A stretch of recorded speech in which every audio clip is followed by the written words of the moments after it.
Oh, cup of tea is absolutely fucking lovely. My cup's got the C word on it. How rude is that? Aye. Hello, it's me, TGT.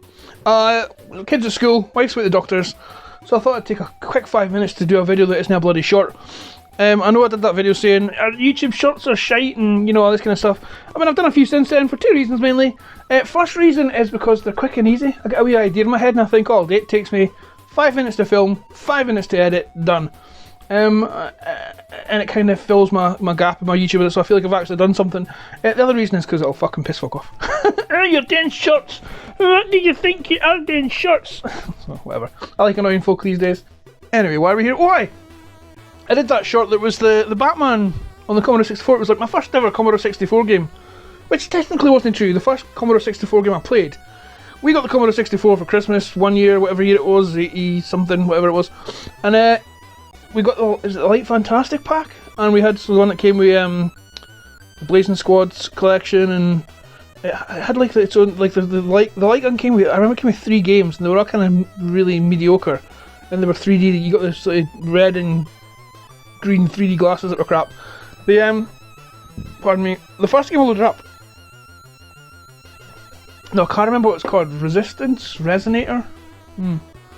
All I remember is the title screen was like a sort of middle of the screen. There was a little sort of sprite, like a barbarian lad. He's holding up a sword, but the sword was glowing like a lightsaber, and it was going. The sound effect in the background was a sort of do, and this sort of like Sid sound effect. It was awesome. And it had a Starfield going past, put the glasses on, and it all looked 3D and pew pew pew. That was the first Commodore 64 game we played. Just because it was like, oh, we've got a light gun, and I've never had a light gun before, but this is amazing. That kind of wore off really quickly, and we were like, yeah, this game's shit. And we, yeah, here it is. We loaded up this, and it blew us away. Atari 2600 before that. This was just out of this world. Sound-wise, graphics-wise, gameplay-wise, it was like nothing we'd ever seen before, me and my brother, that is. And so I did a wee video saying this was, because I technically consider this my first proper C64 game. This is the one that sort of that started off my love affair with the C64 for sure. And I own a few of my games, my favourite games. I play the Mini, which is just behind us there. There's a CRT with a big TV. The Amiga's there, C64 Mini's there, CRTV there. I play that most of the time because it's easy for me. I mean, even emulating on the PC is a bit a pain in the arse. I love the C64 Mini. I loved it for many reasons. You know, the fact that there was a commercially available Commodore 64 related product on the shelves. I bought it because of my love of the C64, and I've used it.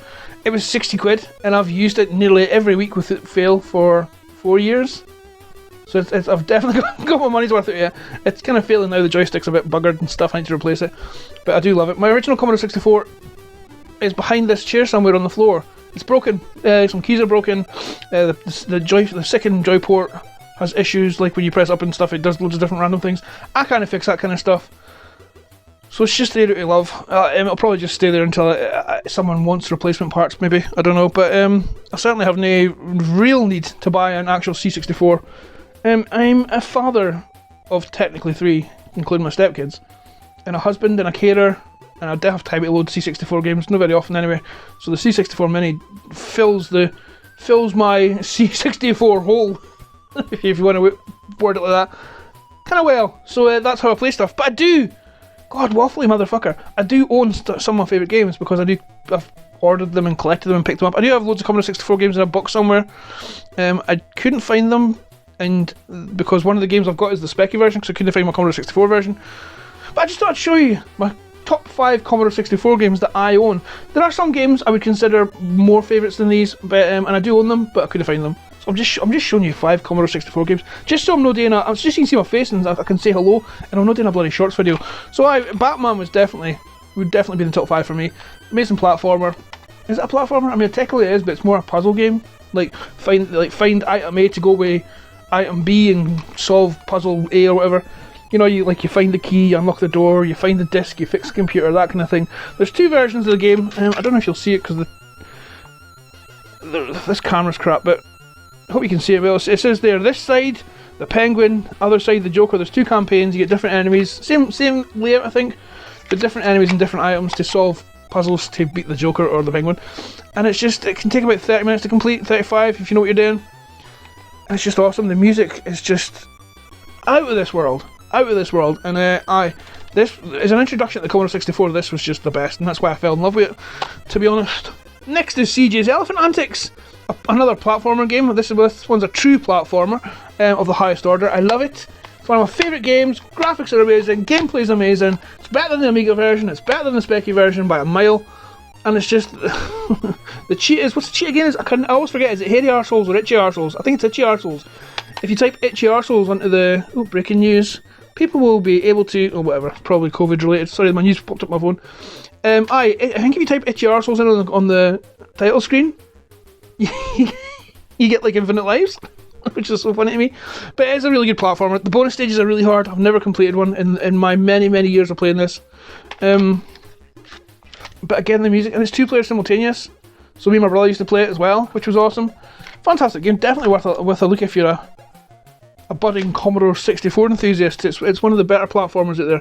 I'd rank it like, it's kind of like a sort of bubbly experience. 2 player, good graphics, good sound, except this one's like the screen scrolls with bubbles on one screen, obviously. That's a weird comparison, but if you play it, you'll get what I mean. Oh, Robocop's my favourite film of all time. The original, like, no the crappy remakes or any of the sequels. This is one of the first Commodore games I played as well. It's not the best version of Robocop. My favourite Robocop game is on the Game Boy. I have it, I can see it across there. I think it's in the yellow Game Boy Color, because I was doing another video last week. Game Boy's my favourite version. What's it called, those things you used to play in stores? Arcades. The arcade version's great. This version was bugged, I believe. You couldn't get past level 4, or you couldn't get to level 4. It's since been fixed, so when I play it on ROMs, you can complete the game and stuff. But I don't know if this, I'm assuming this will be the one, oh god, it's faded to buggery. I have played this cassette, but no for years. Like, you can barely see it.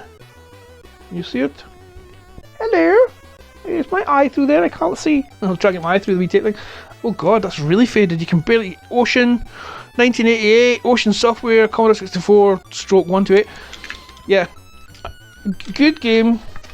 I think in the preceding years, I've grown to like the Spectrum version more. So actually, this is probably one of my least favourite versions of the game, but still one of my favourites on the Commodore 64. There you go. That's how we'll judge this one. Fantasy World Dizzy! Fantasy World Dizzy. One of the best Dizzy games, if not the best. One of my favourite games on the Commodore 64. I do own, like I said, I've got my Commodore 64 games are all put away. And I do have most Dizzy games for the Commodore 64, but I can't find them, so you'll notice that this is actually the Spectrum version. And if I opened it up, yes, it's the ZX Spectrum version of Fantasy World Dizzy. Commodore 64 version's better. I don't care what anyone says. No, that's a competition, like, but even if it was, the Commodore wins. Brilliant game. Really, like, this is the kind of game where if they released it now, brand new, as a sort of retro-y indie game, like harking back to the days of the Commodore 64, you'd be like, oh, this game's amazing. It would feel new, like it doesn't feel dated by its system or its graphics or its gameplay. Again, like Batman, it's a sort of collect items to solve puzzles and further your route in the game to rescue Daisy, make sure and get the coins or she's a bitch to you. But it's so well done. Layouts are amazing, music's amazing, story's amazing, graphics are amazing. It's a complete package for the Commodore 64, and there's no many games on the systems at that time got it all right. Like, sometimes the graphics were amazing, gameplay was crap, sound was amazing, graphics were crap. You know, there was some sort of compromise with most Commodore 64 stroke Specky, stroke Amstrad games, but this kind of ticks all the right boxes, and it's a classic. It's a classic, that's all you can say about it. So I said I'd show you 5 games, and this was the one game that, when we got the Thalamus collection that had like Cybernator and stuff on it. What else did it have in it? I can't remember now. No, not Cybernator, Cyberdyne Warrior, sorry. Why can't I remember what other games were on it? Probably because this was my favourite and it's the only one I really played. Creatures! I did have the Thalamus pack, that went to the bin years ago. But there you go, Creatures on the Commodore 64. Again, a game that is vastly superior to its Amiga counterpart. The Amiga version of Creatures is an absolute toss. And it's a game that gets everything right, sound right, gameplay right, graphics right, story right. It's such a good game. title screen's amazing, music's amazing. Oh, it's just this is a feast for the eyes and ears when you're playing the Commodore 64 games, and it's by far my favourite.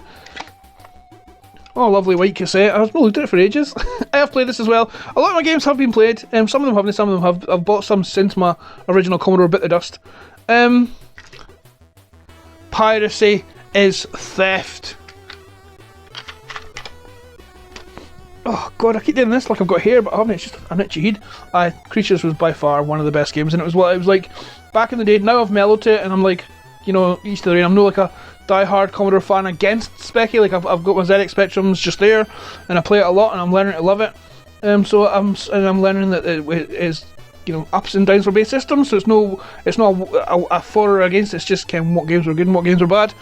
But when back in the day when I used to like sort of argue that Commodore 64 was vastly superior to Specky, because it is. Excuse me. Creatures was my number one. It's my ace in the hole, saying right there you go. If Specky's better than Cummy, then beat that.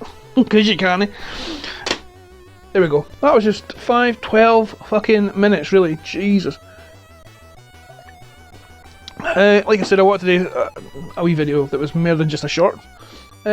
I've got a little I've not really bought Transformers in a couple of months. Well, a month or so. I've kind of been burnt out on Transformers.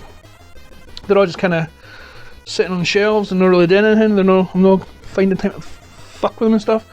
But I've got a wee income today. So if it comes before, I think the delivery time was 2 o'clock. If it comes before the kid comes back from school, I might do a quick wee review because it's just a wee tiny wee Transformer. I've been playing, like I said, I've been playing my Game Boy. I reshelled this one. I took the yellow old shell off and put this brand new, lovely, purpley, translucent affair on. Got myself a Easy Flash Junior just for playing games. It sits in the house and I chuck it in my pocket if I'm going somewhere where I might have downtime to sit on my ass. I don't know, kids away to ballet or something. Not that that's happened recently, that's a bad example, but although she goes back to gymnastics next week. In fact, no. She goes back tomorrow. Ooh, so I'll take that with me and I'll sit and play that in the car while she's inside. I also, like I said, I picked up the Switch. I am in love with this machine. Absolutely in love with it. Oh, I wish I'd got one of these sooner. So many good games, and just having that handheld experience it's just lovely. I'm a big proponent of handhelds, and always have been. And I'm annoyed at myself that I never got a Switch sooner, to be honest. Yeah, there we go. So I'll try and pick these up in one. I better drop them because I always drop stuff when I'm doing videos. I dropped them. There we go. In fact, I was trying to see if they're all the right way up. This can be my thumbnail for the video. There we go. Hope you're alright. Hope you're having a good time. COVID's sort of seeming to retreat now, so we can go to pubs, we can go to pals' houses. It's all getting a wee bit better. So I hope, if you've been having a rough year of it, I hope it's getting better for you. I genuinely, truly do. Because it is for me. Although I could really do with sitting in a pub for the whole day with mates, chatting and just relaxing. It's been too long since I've done that. Yeah, there we go. I'll see you soon. Oosh. Gotta press a button now. Bye.